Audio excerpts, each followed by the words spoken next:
자, 우리 할렐루야 샬롬하고 주일날밖에 얼굴들을 못 보네요. 인사하는 시간 가득 앉아 뒤에서부터 예지부터 할렐루야 축복합니다. 할렐루야 샬롬 샬롬 샬롬 샬롬 샬롬 샬롬 샬롬 샬롬. 하나님 사랑합니다. 여러분 주 안에서 축복합니다. Will be my witness. 성령 세례를 받으라라는 말씀으로 저희들 함께 은혜를 나눕니다. 고린도전서 강에 가는데 중간중간 사도행전이 들어가야 될 것 같고요. 이거 한 학기 동안, 한 학기죠. 한 계절 동안 제가 이 부분 가지고 엄청 많이 기도하고 마음을 자꾸 사도행전의 말씀이 왔었어요. 그래서 그걸 어제 밤에 10시 넘어서 말씀을 정리해가지고 정리했는데 보니까 오늘 세빈 예배는 저 일주일 전에 잡은 예배 본문인데 거의 같은 내용이었었어요. 그리고 동영상도 또한 그렇게 해서 1, 2, 3, 4분인데 길이가 길어서 18분씩이나 되더라고요. 그래서 제일 처음하고 제일 끝을 선택을 했는데 그만 아까 우리 꿈동이 시간에 1부가 나가야 되는데 4부가 나와서 겹쳤습니다. 여러분들 항상 하는 얘기인데 하시지 마시고요. 기회 있을 때 죽어있는 사자가 살아있는 개보다 못하다는 얘기 저는 굉장히 그 가슴에 깊이 와요. 여러분들 들릴 때 마음을 바꾸시기 바랍니다. 그냥 세상적으로 적당히 그렇게 살면 되지라는 마음들이 들어와 계신 분이 혹시 계시다면 돌이켜야 되겠구나. 길을 저는 알려드릴 뿐입니다. 자, 데오빌로요. 이것은 사도행전 이 부분요. 1장 데오빌로 각하에게 예수 믿으라고 증거한 내용이 바로 고린도전서 사도행전 이 말씀입니다. 내가 먼저 쓴 글에는 무릇 예수께서 행하시며 가르치기를 시작하심으로부터 그가 택하신 사도들에게 성령으로 명하시고 승천하신 날까지의 일을 기억하였노라. 자, 이 사도행전 누가 썼어요? 입성아? 응? 바울 아니고 예지? 사도행전 누가 썼어? 누가 썼어? 누가? 사무엘아 사도행전 누가 썼어? 누가 썼어? 누가 썼어? 누가복음 누가 썼어? 사도행전 누가 썼어? 누가가 썼어요. 누가가. 그래서 그 누가복음의 후속편이기도 하다. 그리고 고린도 전서를 이해하려면 사도행전을 알아야 되기 때문에 사도행전을 중간중간 넣어서 저는 은혜를 많이 받았습니다. 말씀에서 예수님이 영광스러운 모습으로 다시 오실 것이라고 다들 그러잖아요. 우리 그 전도하는 영상이나 이런 거 보면 뭘 오시기는 그때 가시고 나서 지금까지 2000년이 넘었는데 근데 요즘에 여러분들 일어나는 많은 사건들 보시죠.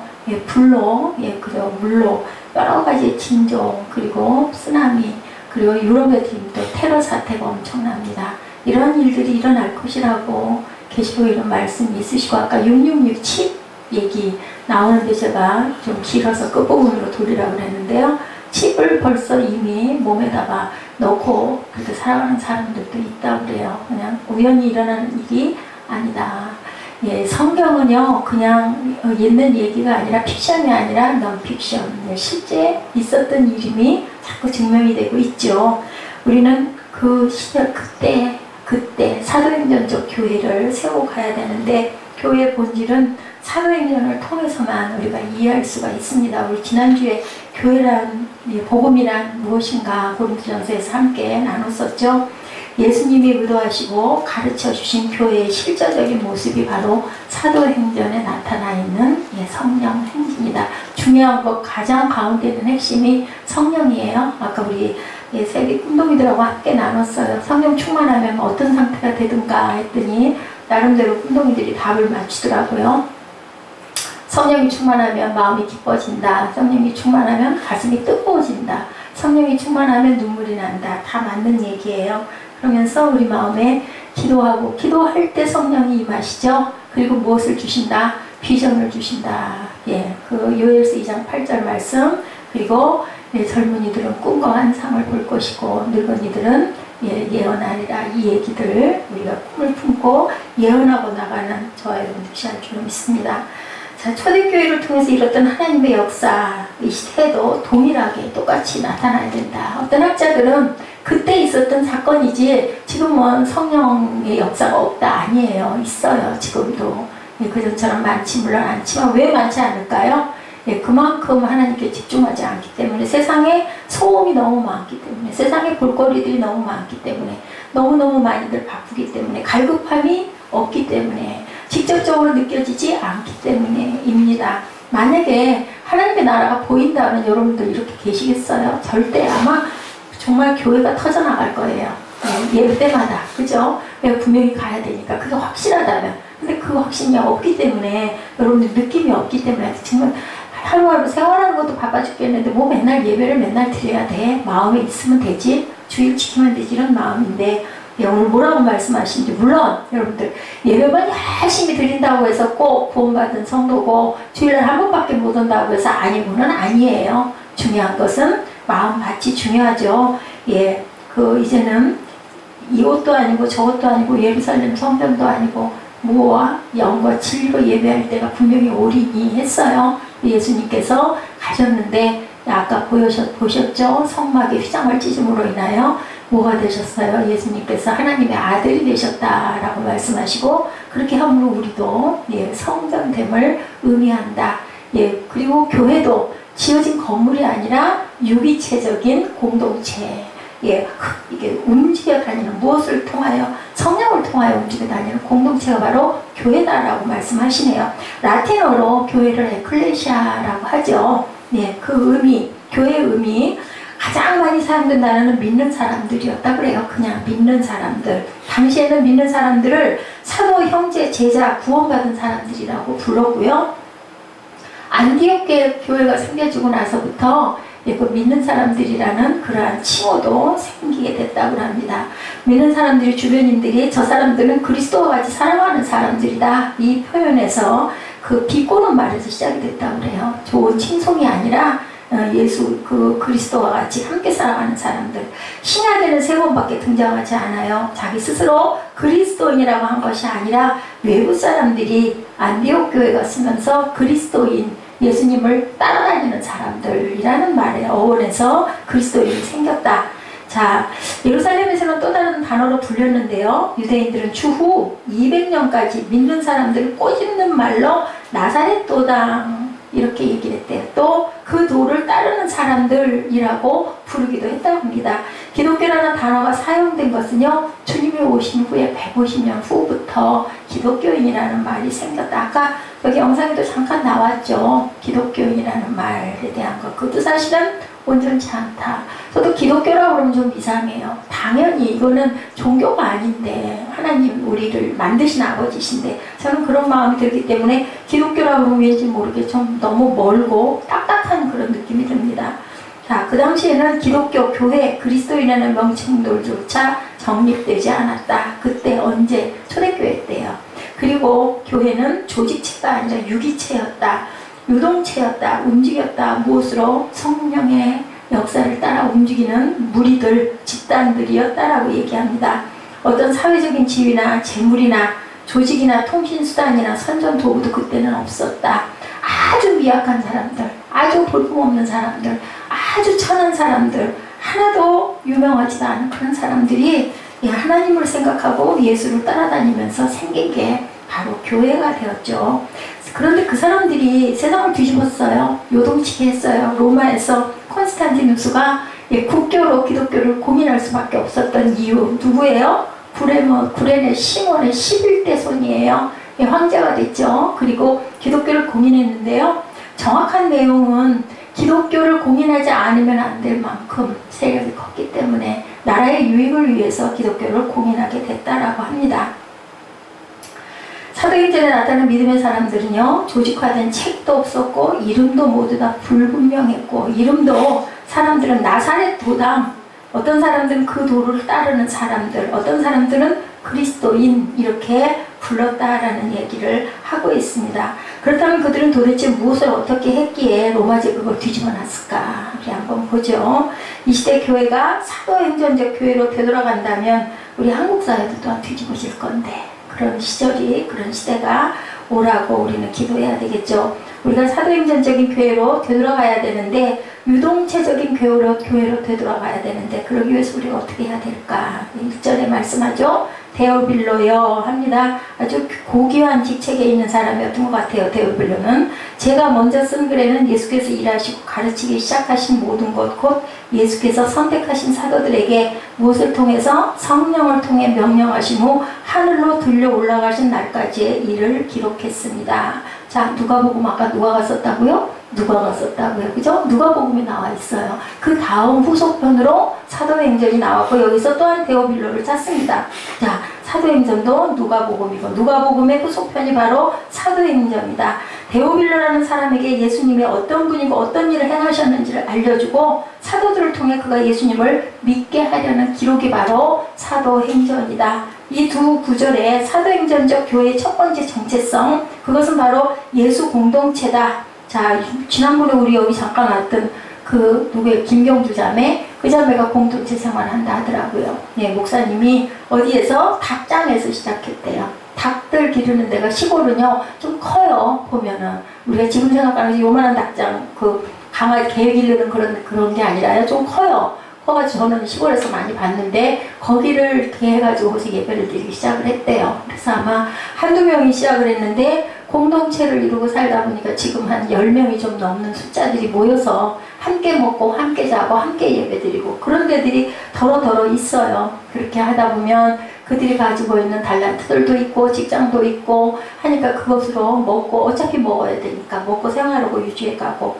우리 그 교회 보부의 옥합인가요? 거기도 그런 공동체스러운, 집은 따로 집에 가서 자기도 하지만 뭐 2박 3일, 1박 2일 거기에 머무르면서 직장 안에 교회가 바로 옆에 있어가지고 그렇게 예배가 중심이에요. 그 무슨 일하는 거 뭐 이런 거 만드는 거 이런 거는 그냥 섬기기 위해서 그렇게 해서 그걸 가지고 또한 선교도 하고 예배도 하고 그런 수단으로 살고 있는 사람들이 굉장히 많아요. 그리고 요즘에는 또 뭐예요? 복지를 통해서 노인복지, 뭐 아동복지, 청소년복지를 통해서 어렵고 몸이 아픈 사람들 그렇게 길러가면서 또 이렇게 섞여가면서 그렇게 해서 또 나라에서 그죠? 그 개개인들에게 비용이 나와요. 그거 가지고 교회를 유지해서 기본적으로 성도가 준비가 되죠. 거기 나부터 온 사람들은 무조건 예배 드려야 되니까. 그런 식으로들 교회들이 뻗어나가는, 요즘에는 교회가 특징이 뭐가 한 가지라도 특징이 있어야 교회가 유지가 되는 것 같다는 생각을 제가 했습니다. 복음서는 훌륭하게 살다가 죽은 위인들의 과거 이야기가 아니죠. 죽으면서 일어나서 부활하시고 승천하시고 지금도 살아서 보좌 우편에 앉아 계신 예수님의 이야기. 아무리 훌륭한 위인이라 해도 죽으면 영향력이 끝나는데 기억을 하죠. 이순신 장군, 에이브람 링컨, 그분 대단해서 뭐 도산 안창호 선생님 이렇게 생각을 하지만 그 영향력은 그냥 잠깐 회고하는 정도인데 예수님은 2000년이 넘은 지금까지 많은 교회가 이렇게 세워질 수밖에, 여기 얼마큼 더 많이 늘었겠죠. 그 전에 제가 교회가 세워질 때쯤에 그 종들의 숫자가 5만 정도 된다라고 했어요. 지금은 더 많은 사람들이 하나님의 사역을 감당하는데, 아까 제가 동영상 보면서 마음에 그저 찔림이 있었던 거, 그것이 의식적인 죄 정도, 그것이 하나의 습관이 돼서는 안 된다. 영이 깨어 있어야 되고 눈물 쏟을 줄 알고 기도할 줄 알아야 되는데, 그렇게 하다 보면은 그냥 종교 의식이 되어버릴 수가 있는데, 우리가 그걸 굉장히 자주 씻고 또 한 번 충만해야 할 줄로 믿습니다. 아직도 살아계시는 하나님, 지금도 역사하시는 하나님, 교회는 부활하신 예수님과 동행하는 사람들이다. 예수님의 이야기는 부활로 끝나지 않죠. 부활로 끝났다라면 교회가 이렇게 많은 성도들이 기도하지 않을 것 같아요. 우리 꿈동이들한테 물어보니까 죽는 거 별로 무섭지 않다 그래서 아까 제가 마음속으로 좀 놀랐어요. 왜 안 무섭니? 하고 물어보니까 천국이 있기 때문에. 근데 제 마음이 그렇거든요. 근데 그 순간이 어떨지는 아무도 몰라요.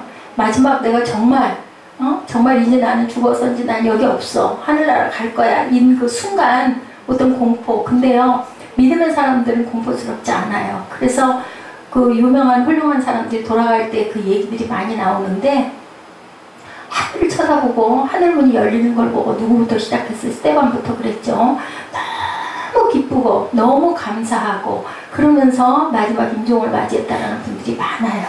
마음 안에 누가 계시기 때문에? 예수가 계시고 우리 마음 안에 천국에 대한 소망이 있기 때문에. 아까 물어봤죠. 엄마를 못 보는데 여기서 떠나면 슬퍼서 나 여기 있을래요. 쉽지 않으니까 우리 시정이가 제일 먼저 자기는 그렇지 않다고 얘기를 해서 아유 우리 교회에 많은 숫자는 아니지만 정말 하나님을 사모하는 마음들이 어른 못지않게 정말 크게 있구나라는 게 너무 감사했어요. 우리 시정이는 잘 먹기만 하면 돼. 응? 너 잘 먹으라고 맨날 기도해. 잘 먹어야 돼. 그래야 잘 크고 세상에서도 우리가 잘 살아내길 하나님 바라셔. 우리 부모님들이 우리 딸이 우리 아들이 뭔가 잘하고 뭐 상 타고 건강하게 기쁜 일 있으면 얼마나 기뻐해. 그지? 엄마 아빠가. 하나님도 똑같으셔. 세상에 생명이 돼서 내려왔으면 세상을 이기고 잘 살아야 돼. 근데 세상이 힘들어. 어려워. 근데 그걸 극복하고 살아가는 힘을 하나님이 주신다. 누가 그런 얘기를 하더라고요. 사랑 좋고 행복하고 사랑하는 사람 만나가지고 기쁘고 그래가지고 가정이고 잘 살기만 하면 좋겠는데 아니잖아. 세상에는 어려움도 있고 고통도 있고 아픔도 있고 힘들고 그치? 땀 흘리고 너무 이게 너무 싫어. 그러니까 누가 그 얘기 하더라고요. 그것도 극복할 수 있는 게 사랑이다. 저는 참 그게 맞는 얘기다라는 생각이 들어요. 다 좋지만은 않아. 예수 믿고 하나님 나라를 향해 가는 것도 어려움이 많아. 그치? 제약도 많고 내가 버려야 할 것도 많고 비워야 할 것도 많고 그치? 내 손에 나는 것도 많고 따져보면 세상적으로 따지면 그렇지만 우리는 여기서 영원히 살 수 없어. 누구나. 그렇기 때문에 하늘나라를 바라볼 줄 알아야 되는데 그것도 그냥이 아니라 정말 중심으로 네가 나를 사랑하느냐라고 베드로에게 물어보신 예수님의 그 말씀이 저와 여러분에게 물어보시는 말씀이에요. 진짜 너 나 사랑해? 진짜 너 사랑해? 그럼 내 양을 쳐라. 얘기. 뭐예요? 내 양을 치래. 그럼 제일 가까이 있는 양이 누굴까? 엄마 아빠가 볼 때는 내 자녀. 그리고 믿는 아내는 안 믿는 남편. 믿는 남편은 안 믿는 아내. 그치? 그게 바로 내 주변의 사람부터 하나님을 증거해야 돼. 뭘로 증거할까? 우리 삶을 통해서. 그치? 말씀을 통해서 예배를 통해서. 그런데 그게 그렇게 쉽지만은 않아. 때로는 너무 피곤해. 너무 쉬고 싶고 놀고 싶을 때가 많지만 그것도 극복하고 이길 줄 알아야 된다. 우리가 상 받으려면 애써야 되잖아. 근데 넘어서고 나면 어때? 그것 자체가 기뻐진다는 거지. 그거를 향해서 우리는 가야 된다. 예수님이 성육신 하셨고 십자가에 죽으셨고 부활하셨다면 청지를 창조하신 하나님의 아들이 부활하신 몸으로 승천하신 것도 불가능한 게 아니다. 그치? 하나님이 세상을 이렇게 어떻게 만드셨을까? 우리를 어떻게 이렇게 낳으셨을까? 그치? 그런 거 생각한다면 예수님이 부활해서 승천했다는 걸 우리 믿을 수 있다. 그치? 우리는 우리 눈에 보이는 거 우리가 생각하는 것만 이게 맞는 거인데 그것보다 더 대단한 것들이 너무나 많이 일어나고 있기 때문에 분명히 하나님은 예수님은 가신 모습 그대로 오시겠다고 하신 것이 이루어질 것이고 세상은 이렇게 많은 징조들이 지금도 있으니 깨어서 기도해라. 성경에 있는 말씀 그대로 우리가 그래서 밥도 안 먹고 잠도 안 자고 기도만 하라는 게 아니고 마음에 항상 하나님을 품고 기도하는 마음이 되고 나는 뭐다? 나는 크리스찬이다. 나는 예수님을 사랑한다. 내 안에 예수님이 계신다. 인정할 줄 아는 저와 여러분 되시기 바랍니다. 아멘. 네. 사도의 행전적 교회는 성령 공동체였다. 중요한 것 누가 주고 가셨어요? 예수님이 뭘로? 서불로 누구를 헬퍼를 돕는 사람을 그치? 돕는 헬퍼를 보혜사를 주셔서 왜? 예수님 가셨으니까. 내가 이제 너희들 각자의 마음 안에 올 건데 어떤 사람들에게 조건이 딱 하나 있어. 나를 인정하는 자, 나를 부르는 자, 그런 자들에게 내가 갈게 하고 얘기를 하셨어. 절대로 예수님이 문을 열지 않으셔. 우리가 문을 열어드려야 되는 거. 그것은 누구다? 선택이다. 내가 그걸 선택하느냐? 안 열고 그냥 내버려 두느냐? 그럼 성령께서는 오시지 않는다. 뭐하고 계세요? 포기 안 해. 기다리고 계신다. 언제까지? 마지막 순간까지. 응? 그래서 악한 자나 선한 자에게 똑같이 복도 주시고 그리고 물도 주시고 햇빛도 주시고 공기도 주시고 말씀도 주시고 근데 악한 자들은 끝까지 못 들어. 그리고 누리기는 해. 왜냐하면 하나님께서는 공평하시게 주시니까 선택의 여지를 주시기 때문에 성령이 떠나서는 어디에도 하나님을 만날 수가 없다. 만나야 된다는 얘기를 해요. 4절 5절이죠. 그래서 예루살렘을 떠나지 말고 너희가 내게 들은데 여기서 예루살렘이 어디야? 그때 그 예루살렘 그렇게 생각할 수도 있지만 교회를 떠나지 말라. 예루살렘 성전은 교회로 의미를 하고 있기 때문에 예루살렘을 떠나지 말고 너희가 내게 들은 대로 내 아버지가 약속하신 선물, 여기서 선물이 뭐야? 본문에 나온 4절에 나온 선물이 뭐? 성령을 내가 너에게 주노니 하셨지. 그 선물을 내가 줄 것이다. 요한은 물로 세례를 주었지만 너희는 며칠 안에 성령으로 세례를 받을 것이다. 그래서 성령 세례가 부어졌어요? 안 부어졌어요? 부어졌어요. 그죠? 그 성령 세례 받으니까 제일 먼저 뭐 했다고요? 말을 하기 시작했다고.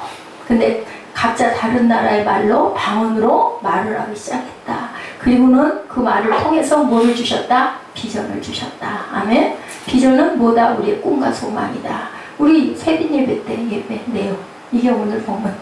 똑같이.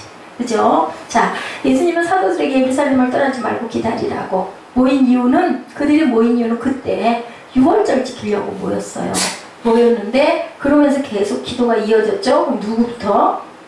예수님의 어머니 마리아부터 시작해서 그 주변에 많은 12제자뿐만이 아니라 120문도들이 기도했다라고 사도행전에 나와 있거든. 보면. 그리고 나중에 예수님이 승천하실 때는 그들의 눈에, 제자들의 눈에도 보였지만 주변에는 500명에게 보이고 하늘로 승천하셨다고 나타나 있거든. 그 사람들이 누구다? 증인. 그 증인들이 세상으로 뛰어나갔어. 그리고 예수를 증거하기 시작한 게 교회가 됐다. 에클레시아, 교회. 이게 됐다라는 거죠. 제자들은 6월절과 예수님을 연결시키지 못했어요. 6월절을 지키기만 했지. 예수님은 이사야 말씀을 성취하시면서 6월절 어린 양이 되셨다. 이사야는 이미 700년 전에, 예수님 오시기 700년 전에 예언을 하셨어. 어린 양이 오실 것이라고. 근데 그대로 오시고 돌아가실 때도 성경을 응하게 하려 합니다. 그죠? 그리고 내가 앞으로는 절대로 포도주를 마시지 않겠다. 그래서 해용에다가 신포도 적셔다 주는 것도 안 받아 먹고, 그리고 다리도 꺾이지 않고, 꺾기 전에 이미 돌아가시고, 그래서 이사야의 그 성경을 응했다라고 그렇게 기록되어 있어요. 예수님은 불의한 재판에 넘겨지셨죠. 십자가에 못 박혀 죽임을 당하시고 안식 후 첫날 부활하시고, 그래서 우리가 주일을 지켜요. 금요일날 돌아가시고 토요일을 지나면서 새벽에 부활하셨던 것이 밝혀졌어. 그래서 원래는 안식교는 안식일을 토요일날 지키는데 우리는 주일날 예수님이 승천하신 그날을 기념해서 지키게 됐다. 제자들은 6월절이 끝나면 짐을 싸서 집으로 돌아가요. 근데 돌아갈 수가 없었어. 왜냐하면 여기저기 나타나셔서 너희들 가지마, 기다려, 나를 기다려, 예루살렘 떠나지마, 이런 모습이 계속 나타나니까 못 가고 기다리셨다. 40일이 지난 후 예수님이 승천하시면서 어디를 떠나지 말라고? 예루살렘 떠나지 말라고. 구약에서부터 신약에 이르기까지, 요한복음 14장에서 16장에 이르기까지 성령님이 오실 것을 계속 약속하고 계신다. 찬양 예배 때 우리 여기 요한복음 14장 15장 같이 한번 읽어보죠. 구약의 모든 예언서들이 공통적으로 성령님이 오실 것이라고 약속. 구약은 전부 다 예수님 오실 것에 대한 것을 계속 얘기하는 부분으로 구약, 그 다음에 신약에 예수님이 오셔서 예수님이 말씀하시고 오늘로 보이시고 그러고 돌아가셨다. 자, 성령 세례를 너희는 곧 받을 것이다 라고 얘기를 하셨다는 거죠. 사도행전적 교회의 두 번째 정체성이 시작, 그것은 성령 공동체다. 예수 공동체는 성령 공동체다. 공동체들을 많이 이룬다. 공동체는 뭐예요? 함께 먹고 함께 자고 함께 예배드리고 함께 살아가고, 직장을 갈 때는 각자 가고 또다시 모여서 함께 살고, 이게 바로 예수 공동체, 성령 공동체. 교회의 이론이 되는 게 아니라 사도행전적 교회의 이론이 물세례에 머물러서는 안 된다. 어디까지? 성령세례 꼭 받아야 된다. 성령세례를 안 받았다고 해서 구원이 아닌 건 아니지만 성령세례 받지 않으면 은혜가 임하지 않는다. 말씀이 마음에 박히지 않는다. 그리고 기쁨이 찾아오지 않는다. 라는 말씀을 하고 계신다. 세상의 관습과 인습과 인간적인 철학이나 가치관과 전통 문화에 따라 움직이는 교회는 사도행전적 교회라고 볼 수가 없다. 교회에 많은 프로그램들이 있고 사람들이 이렇게 해야 사람들이 많이 오는데 뭐 전도 폭발 대회 막 이런 것들, 많은 것들, 그것대로 의식대로 가는 것은 성령 세례, 성령 공동체라고 볼 수가 없다. 자, 사도행전의 역사는 회의에서 시작된 것이 아니죠. 그냥 오셨어요. 약속한 것 그대로 사도행전 2장에 나오시죠. 어떤 분은 성령 세례를 두려워하시기도 한다. 미친 것 같아. 옆에서 보면 뭐 너무 이상해. 그지? 그런 소리를 하지만 사실은 성경에 있는 내용이고 성령을 받은 사람들은 알아. 응? 뭐, 나 성령 세례 받았어. 너무 기뻤어. 너무 좋아서 너무 감격해서 나 다시 살 거야. 나 새롭게 살 거야. 그리고 오지 말라고 도 교회를 너무 자주 찾아. 우리 수정의 어머니처럼. 응? 매일 하루에 한 번씩 가서 기도하고 싶어 하고 그리고 기도를 통해서 또한 힘을 얻고 가서 기도하실 때 무슨 기도하실까? 응? 우리 남편 구원하게 해주세요. 우리 아들 교회 나오게 해주세요. 그죠? 네, 그런 기도를 하시는 거죠. 성령세를 받는 것이라는 것, 예수님의 말씀에 제자들은 이스라엘의 회복에 대해서 질문해요. 그죠? 본문에 보면은. 예, 그래서 주께서 이스라엘에게 나라를 회복시켜 주시려는 것이 지금입니까? 6절에 그렇게 말씀하죠? 그랬더니, 예, 거기에 뭐라고 말씀하세요? 그것은 언제 할 것이다? 때와 시기 누가 아버지께서 자기의 권한에 두셨으니 너희는 알 바가 없고, 오직 성령이 너희에게 임하시면 너희가 권능을 받고 예루살렘과 온 유대와 사마리아와 땅끝까지 이르러 내 증인이 되리라. 예수님의 목적은 증인된 삶을 살아라가 목적이야. 하나님의 나라가 이스라엘에게 임하는 이게 중요한 게 아니라 너희들 성령 세례 받으면 내 증인 되지 말라고 그래도 될 거야. 근데 정말 이 장에서 성령 세례 받으니까 모두 다들 가만히 안 있었어. 각자가 은혜 받은 대로 막 튀어나갔지. 그게 성령세례의 특징이다. 성령세례를 받으면 뭐가 돼? 전부 다. 자, 성령세례를 받으면 가만히 못 있어. 제일 중요한 거. 성령세례 받으면 뭐가 된다. 뭐가 될까? 하나님의 증인들이 된다. 입에 항상 말이 나오면 뭐만 나온다? 예수님밖에 안 나온다. 하나님 얘기밖에 안 나온다. 안 믿는 사람들이 같이 있으면 재미가 없어. 쟤는 만나기만 하면 맨날 간증이야. 만나기만 하면 예수야. 그렇게 얘기가 나오는데 그런 사람들이 성령세례 받은 사람들이다. 존 칼빈은 이 구절을 주석하면서 그들의 질문은 모두 잘못되었다. 명사, 동사, 부사가 모두 하나님 나라를 혼동하고 있다. 그들이 사용한 회복하다는 단어는 영토를 의미하는 것이다. 예수님이 말씀하신 하나님 나라는 성령으로 통치되는 영적인 나라를 의미한다. 이때입니까? 라고 물어보거든. 바로 하나님의 나라가 이때입니까? 라는 질문에 하나님의 나라가 당장 나타날 것을 그들은 생각했지만 예수님은 아버지께서 정하신 것이니까 내가 알 수 없다라고 얘기를 해요. 네, 하나님의 나라가 당장 나타나 역사를 끝내주기를 바라는 마음들로 질문해요. 우리들은 다 그래요. 아이고 이거 기도했는데 이거 빨랑 좀 이루어졌으면 좋겠는데 근데 하나님의 뜻은 어디에 있어요? 시와 때는 내가 알 수가 없다. 심지어는 내가 언제까지 살지도 모른다. 무슨 일이 일어날지도 모른다. 다만 우리는 열심히 내가 하고자 하는 것을 위해서 매일매일 충실하게 열심히 살아갈 뿐이다. 아멘? 그게 어떻게 될지 그것을 결론을 아는 사람은 하나님밖에 안 계시다. 그죠? 우리는 우리끼리 아니에요. 자, 증인 공동체의 삶을 살 것이다. 8절이죠. 그러나 성령께서 너에게 오시면 너희가 권능을 받고 예루살렘과 온 유대와 사마리아와 땅끝까지 이르러 내 증인이 될 것이다. 네, 증인 공동체라는 것. 성령세례를 받는 사도들이 땅끝까지 흩어져 예수님의 증인이 되죠. 어떤 희생을 치르더라도 나는 이것만 꼭 할 거야 라는 마음이 불타듯이 일어납니다. 성령이 그들의 마음속에 뭐를 주셔서 담대함을 주셔서 두려움도 없고 겁도 안 나고 죽어도 괜찮아 라는 마음이 들어요. 이건 내가 꼭 할 거야. 예지도 그럴 때 있지. 나 이거 꼭 하고 말 거야. 그치? 그러면 아무리 힘들어도 잘 다녀왔지. 그동안 몇 주 동안 열심히 어디? 응? 열심히 다닌 데가 어디였지? 상암동. 멀기도 한데 응? 그렇게 가까운 거리도 아닌데 가서 영화 상영은 그래 잘 봤어요? 어저께 상영했나? 그거 왜 좀 복사해가지고 우리도 한번 보면 좋은데. 아, 그러면 그때 보면 되는 건가? DVD로. 근데 DVD를 보려면 우리 컴퓨터에서 볼 수가 있나?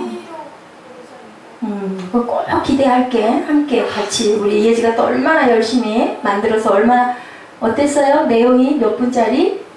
응? 10분? 영화 내용은? 예지 내용은? 너무 재밌겠다. 행운을 파는 가게. 근데 그 이제 행운이 아니라 비전을 파는 가게. 그지? 예, 성령 공동체. 성령님이 그들의 마음속에 담대함을 주시기 때문에 할 수 있다. 우리도 마찬가지. 저도 마찬가지. 여러분들도 마찬가지. 그래서 내게 우리를 낳아주신 육친의 부모가 있지만 또 하나 하늘에 계신 아버지가 내 부모가 되시면 우리가 못할 게 없다. 그지? 뭐 하나님 부자시니까 무소부재하시고 능치 못함이 없으시고 가진 것도 너무 많으시고 내가 원하는 게 얘한테 필요하구나 이면은 다 주시지. 우리 부모님들이 어때? 말로는 녀석 안 돼! 그러고 해도 아 얘 이거 있어야 되겠네? 하면은 그걸 꼭 해주셔. 시간이 조금 걸려도 그지? 그런 것처럼 하나님은 거기다 비할 바가 아닌 하나님. 우리가 꼭 해야 될 거는 하나님께서 꼭 이루어주신다. 아직 복음이 전해지지 않은 모든 곳이 땅끝이에요. 땅끝. 저는 옛날에 땅끝까지 증거하리라고 그래서 도대체 땅끝이 어딘 거야? 하고 했더니 안전해진 곳이면 돼. 우리나라에서도 내 주변에서도 안전해진 사람에게 전하면 그게 내게는 땅끝이 될 수 있는 거야. 우리가 어디까지나 갈 수는 없기 때문에 그런 마음을 갖고 믿지 않는 친구들, 믿지 않는 부모님, 믿지 않는 형제 자매에게 항상 예수를 드러낼 줄 알아야 된다. 왜? 우리는 크리스찬이기 때문에. 아멘. 시온이 고백대로, 예지 고백대로 우리 사무엘도 그럴까? 아, 상관없어. 하늘에 살아도 되고 땅에서 살아도 되고 엄마하고 헤어져도 하늘에서 볼 수 있으니까. 우리 성녀는 아니라고 고개를 흔드네. 아들하고 딸들은 다른가 봐요. 자, 예수님은 부활 승천하심으로 역사를 끝내지 아니하시고 뭐라 그러셨어요? 내가 다시 오겠다. 11절이죠. 갈릴리 사람들아 왜 여기 서서 하늘만 쳐다보고 누가? 천사들이 그죠? 너희 곁을 떠나 하늘로 올라가신 이 예수는 하늘로 올라가시는 것을 너희가 본 그대로 다시 오실 것이다 라고 말했어요. 근데 여러분들 예수님이 다시 오셨어요? 안 오셨어요? 오셨어요. 자, 오셨는데 완전하게 완성하지는 않으셨어. 어디로 오셨어요? 우리 마음밭에. 그죠? 와 계세요. 이미. 근데 아직 not yet. 아직 완전한 마지막 때는 아니다. 이번 마지막 때는 천년잔치가 있거든요. 환란의 때가. 근데 이미 환란의 징조들이 보인다. 그렇기 때문에 우리 세대는 너무 복된 세대. 왜냐하면 예수를 믿을 기회가 있으니까. 기회도 없이 만약에 마지막 와서 나라 땅이 완전히 무너져 버리면 그지? 얼마나 불쌍해. 우리 다음 세대들. 그런 마음이 저는 참 많이 들어요. 예수님이 승천하신 후 재림의 날까지 기다리게 하시는 이유는 그럼 뭘까? 자, 사도행전적 교회를 통해서 예수님이 온 세상에 증거되도록 시간을 주시는 거예요. 부활하신 후에도 며칠 동안? 40일 동안 지상에 체류하셨어요. 그죠? 여기저기 막 나타나시죠? 베드로에게 마지막으로 나타나셔서 네가 나를 사랑하느냐? 물고기 몇 마리? 153마리 잡게 해주시고 밤새도록 한 마리도 못 잡았는데 그리고 뭐 해주시고 밥 지어주시고 그리고 와서 밥 먹어라. 그러니까 하나님께서는 우리에게 항상 필요를 채워주시는 하나님, 배고픈 걸 아시는 하나님, 우리의 아픔도 아시는 하나님, 그리고 내 양을 치라 하고 가시죠. 자, 제자들은 승천하신 예수님을 어떻게 볼까요? 멍하니 보고 있었어요. 그때 흰옷 입은 두 사람의 두 천사가 그런 말을 하시죠. 아까 우리 읽은 것처럼 올라가실 때 제자들이 자세히 하늘을 쳐다보고 있는데 흰옷 입은 두 사람이 그들 곁에 서서 이르되 갈릴리 사람들아 어찌하여서 하늘을 쳐다보느냐. 예수님 자신도 재림을 약속하셨지만 천사들이 재림의 약속을 재확인시켜주는 것이 여기에 나타나 있어요. 그죠? 사도행전 1장 말씀, 2장 말씀 잊지 마시기 바랍니다. 성경에 보면요, 예수님의 재림과 지구의 종말에 관한 예언이 엄청나게 많이 등장해 있는데요. 구약에 자그마치 1500회 이상, 신약에 300회 이상 재림이 언급돼 있다. 예수님의 초림에 관한 예언이 456회 등장하는 데 비하면 무려 여러분들 4배나 재림에 대해서 말씀하세요. 그냥 성경에 있는 얘기니까 라고 듣지 마시기 바랍니다. 초림이 이미 성취된 것처럼 재림도 분명히 앞으로 성취된다. 하나님은 한 번만 말씀하셔도 성취하시는데 반복하는 건 왜 그럴까요? 중요하기 때문에. 학교에서 선생님들이 뭐 가르치시면서 얘들아 이거 잊어버리지 마. 계속 반복해 말씀하시는 거 꼭 시험에 나온다. 중요하다. 그렇기 때문에 예수님도 계속 반복해서 말씀하셨다는 거죠. 하나님은 이렇게 열심히 재림의 날은 심판의 날이라고 말씀합니다. 불신자는 멸망의 고통을 당하고 그리고 심판받는 날 성도들은 구원의 기쁨, 잔치가 열리는 거죠. 이렇게 다르다. 자, 이것이 바로 복음 전파인데요. 주님이 남기신 유언은 과연 어떤 유언이었나? 선교를 명령하고 가셨죠. 이 세상에 우리가 오래 머물러 있을 이유가 없어요. 아까 우리 꿈동이들이 아마 그런 뜻으로 얘기를 한 것 같기도 한데 시험에서 해방되잖아, 희정아. 그지? 천국 가면 시험 볼 일 없지. 그지? 너무 싫지. 그런 부담 없을 것 같아. 응?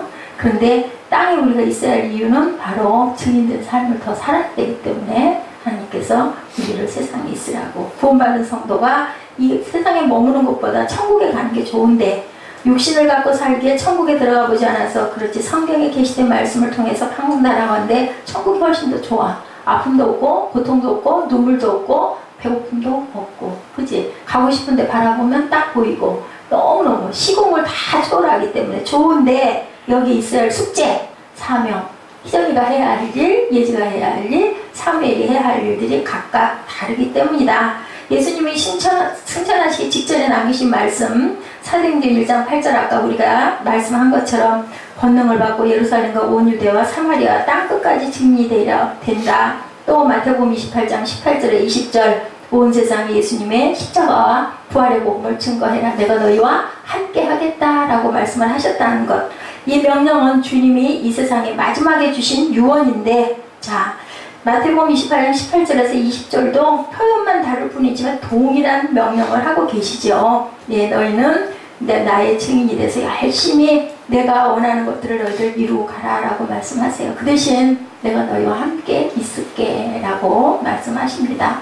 이 지상 명령은 승천 당시 목격한 몇 명의 제자들에게 주신 것만은 아니다. 그 시대에 있었던 그들이 보고 그 부분을 제자들에게 말씀하셨지만, 그 말씀은 바로 예수를 믿고 새 피로 다시 새로운 삶이 된, 새로운 생명이 된 저와 여러분에게 주신 말씀이다. 예수님 재림하시는 종말의 날까지 이 지상의 모든 성도와 교회들에게 주신 말씀인데요. 마태복음 24장에 보면 예수께서 말세의 징조를 여러 가지로 말씀합니다. 난리와 전쟁과 기근과 지진과 증오와 불법과 이단의 극성 등 여러 가지 징조가 1세기부터 계속되는데 갈수록 점점 심해지는데 세계 복음화는 재림 직전에 완수된다. 마태복음 24장 14절입니다. 이 천국 복음이 모든 민족에게 증언하기 위하여 온 세상에 전파되리니 그제야 끝이 오리라. 세계에서 크고 작은 24,000 민족들이 있다고 그러네요. 그 모든 민족의 복음이 들어가는 마지막, 세계가 100%가 예수를 믿게 된다는 말이 아니고 그 모든 민족 가운데 일부라도 하나님의 백성이 생기고 교회가 세워지는 게 세계 복음하고, 들리기는 다 들리는데 선택은 누가 해요? 선택은 각자가 한다. 2000년 전 예수님이 십자가에 피 흘려 돌아가시면서 인간의 죄값을 치르셨지만 모든 인간이 저절로 구원받는 게 아니죠. 어떻게 해야 구원받는다? 내 입술로 시인할 줄 알아야 된다. 마음으로 믿어 의에 이르고 입으로 시인하여 구원에 이른다는 말씀을 실천하고 가야 된다. 이 원리를 바울이 로마서 10장 13, 14절에 증거하죠. 우리 한번 찾아볼까요? 로마서 10장 13, 14절 함께 찾아봅니다.